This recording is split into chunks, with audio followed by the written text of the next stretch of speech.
तो hello guys, कैसे हो आप लोग। मेरा नाम है तोहिन, आप देख रहे हो क्रेजी एक्सपेरिमेंट चैनल। तो मैं आज आपको एक इन्फॉर्मेशन देने वाला हूं जो कि बहुत खतरनाक है और मैं आपको उसका सलूशन भी बताने वाला हूं। तो हमारे पास देख सकते हो ये है एक नया पानी का बोतल। तो आप लोगों ने ज़रूर कहीं ना कहीं पे पानी खरीद के खाया होगा। आप लोगों ने सभी ने पानी खरीद के ज़रूर खाया होगा। तो ऐसा कोई बहुत सारा कंपनी होता है और पानी का बोतल कुछ ऐसा होता है, तो इसके अंदर पानी होता है। तो मैं इसके सील को काट लेता हूँ। तो ऐसे कटता है और इसके अंदर पानी होता है। लेकिन दोस्तों, आप लोगों ने कभी सोचा कि इस पानी को खाने के बाद,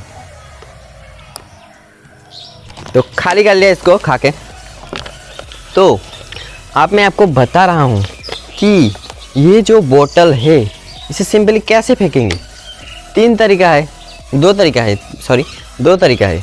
पहला, आप बोलोगे भाई ऐसे ही फेंक देंगे,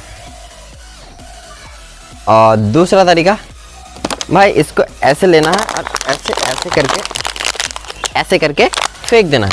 तो भाई आप बोलोगे भाई ऐसे फेंक देंगे तो कौन यूज कर सकेगा।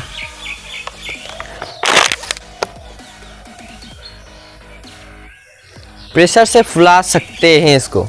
तो चौंक गए ना आप।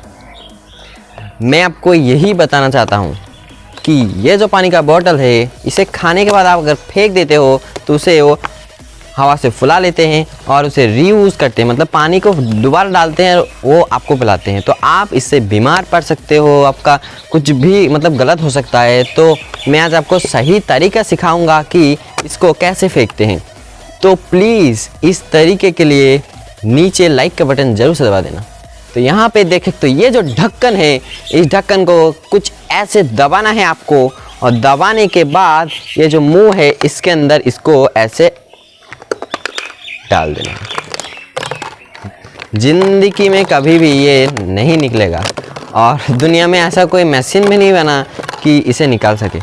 और कोई इतना मेहनत क्यों करेगा ये 5-10 का बोतल इस ढक्कन को बाहर निकालने के लिए। तो ये बोतल हो गया ख़राब, ये दोबारा यूज़ नहीं हो सकेगा, आपको पानी दोबारा नहीं पिला सकेगा। जो एक बार पी लिया, दूसरी बार नहीं। तो यही था आज का वार्निंग, मतलब इन्फॉर्मेशन मैं आपको देना चाहता था। तो प्लीज़ वीडियो को पसंद आया तो नीचे लाइक का बटन दबा देना, और ऐसे ही मस्त वीडियो देखने के लिए हमारे चैनल को सब्सक्राइब कर लो। और कुछ दिनों से मैंने वीडियो अपलोड नहीं किया, प्लीज़ मुझे माफ़ कर देना। तो मिलते हैं नेक्स्ट वीडियो में, तब तक के लिए बी सेफ, बी केयरफुल, जय।